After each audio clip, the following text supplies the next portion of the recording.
യേശുവിൽ ഏറ്റവും പ്രിയമുള്ള സഹോദരി സഹോദരന്മാരെ, നല്ലൊരു ദിവസം ആശംസിക്കുന്നു. പ്രത്യേകിച്ച് ഇന്ന് ജനുവരി മാസത്തെ 5-ാമത്തെ വെള്ളിയാണ്. ഈ 5-ാം വെള്ളി നിയോഗ വെള്ളിയാണ്. നമ്മുടെ എല്ലാ നിയോഗങ്ങളും ആവശ്യങ്ങളും ഈശോയുടെ പക്കലേക്ക് സമർപ്പിച്ച് പ്രാർത്ഥിച്ച് അനുഗ്രഹം പ്രാപിക്കാം.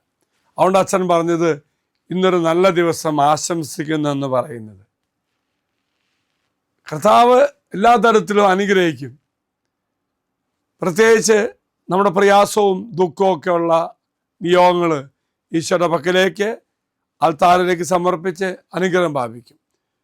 ഇങ്ങനെ അനുഗ്രഹം തരുവാൻ ദൈവത്തിൻ്റെ വാഗ്ദത്തമുണ്ട്. ആ വാഗ്ദാനമാണ് ഹൃദയം നുറുങ്ങിയവർക്ക് ദൈവം സമീപസ്ഥനാണ്. അർത്ഥമാക്കുന്ന എന്താണ്? ആഴമായ വൈകാരിക വേദന, നിരാശ, കുറ്റബോധം, അങ്ങനെ പലതും നമ്മുടെ മനസ്സിൽ ഭാരപ്പെടുത്തുകയാണെങ്കിൽ ഇന്നത്തെ ശുശ്രൂഷയിലേക്ക് നീ അതെല്ലാം സമർപ്പിക്കണം. അപ്പോൾ ദൈവം എനിക്ക് വേണ്ടി പ്രവർത്തിക്കും. ഹൃദയം നുറുങ്ങിയവർക്ക് കർത്താവ് സമീപസ്ഥനാണെന്ന വചനം ധ്യാനിക്കുമ്പോൾ എൻ്റെ ജീവിതത്തിൽ ഒരു കാര്യം നിരസിക്കാതെ ആശ്വാസ വചനം നൽകി എന്നെ കംഫർട്ടാക്കിക്കൊണ്ട് എന്നെ ആനന്ദിപ്പിക്കുന്ന ഒരു കാര്യമാണ് ഇന്നത്തെ ശുശ്രൂഷയിലൂടെ കർത്താവ് എനിക്ക് വാഗ്ദാനം ചെയ്യുന്നത്. പ്രിയമുള്ളവരെ, ഈ വചനം വായിക്കുമ്പോൾ നിൻ്റെ മനസ്സിലേക്ക് ആശ്വാസ ദൈവത്തിൻ്റെ ഒരു പിക്ചർ പടം കടന്നു വരണം. എന്ത് കൊടുത്താലും എന്ത് സമർപ്പിച്ചാലും എനിക്ക് വേണ്ടി കർത്താവ് പ്രവർത്തിക്കും. ദുഃഖമാണോ, വേദനയാണോ, വിവാഹം നടക്കാത്ത അവസ്ഥയാണോ, ജോലിയില്ലാത്ത അവസ്ഥയാണോ, വിദേശത്ത് പോകാൻ എല്ലാ പരീക്ഷയും തോൽക്കുന്നു, എന്തുമായിക്കൊള്ളട്ടെ സമർപ്പിക്കണം. വാഗ്ദത്ത പേടം അച്ഛൻ ഇതാ നിങ്ങൾക്ക് വേണ്ടി തുറന്നു തന്നിരിക്കുന്നു.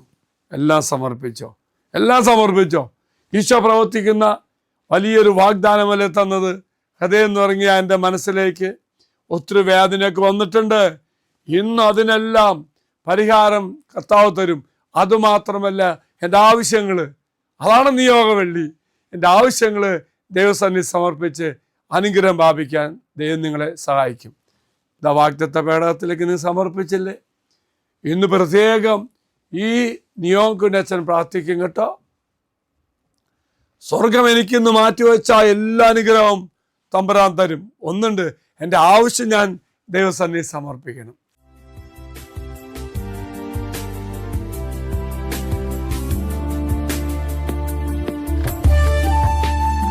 ഇത് നിങ്ങൾ സമർപ്പിച്ച നിങ്ങളുടെ എല്ലാ നിയോഗങ്ങളും അൾത്താരിലേക്ക് അച്ഛൻ സമർപ്പിക്കുന്നു. കർത്താവ് നിന്നെ അനുഗ്രഹിക്കട്ടെ.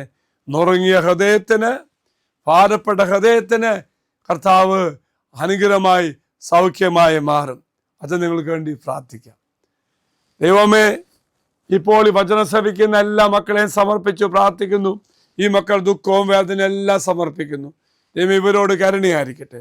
ഒപ്പം കർത്താവേ, ഈ വചനം ആർക്കൊക്കെ ഈ മക്കൾ പങ്കുവെക്കുന്നോ, ഷെയർ ചെയ്യുന്നോ, അവരും അനുഗ്രഹം ഭാവിക്കട്ടെ. അവർ അനുഗ്രഹം ഭാവിക്കാൻ വേണ്ടി ഈ മക്കൾ ഷെയർ ചെയ്യുമ്പോൾ ഇവരും ഇരട്ടി അനുഗ്രഹം ഭാവിക്കട്ടെ. ദൈവത്തിൻ്റെ ശക്തി നിങ്ങളോടൊരു ഉണ്ടാകട്ടെ. ദൈവത്തിൻ്റെ അനുഗ്രഹം വാഗ്ദാനമായി ഈ വചനം ശ്രവിക്കുന്ന ഓരോ മക്കളിലേക്കും കടന്നു വരട്ടെ എന്ന് പ്രാർത്ഥിക്കുന്നു. നമ്മുടെ കർത്താവായ ശമിശാകൃപയും പിതാവായ ദൈവത്തിൻ്റെ സ്നേഹവും പരിശുദ്ധാത്മാവിൻ്റെ സഹവാസവും നാം എല്ലാവരോടും കൂടെ ഉണ്ടായിരിക്കട്ടെ, ഇപ്പോഴും എപ്പോഴും എന്നേക്കും. ആമേൻ. ഒരു നല്ല ദിവസം ആശംസിക്കുന്നു. എല്ലാവരും കർത്താവ് അനുഗ്രഹിക്കട്ടെ.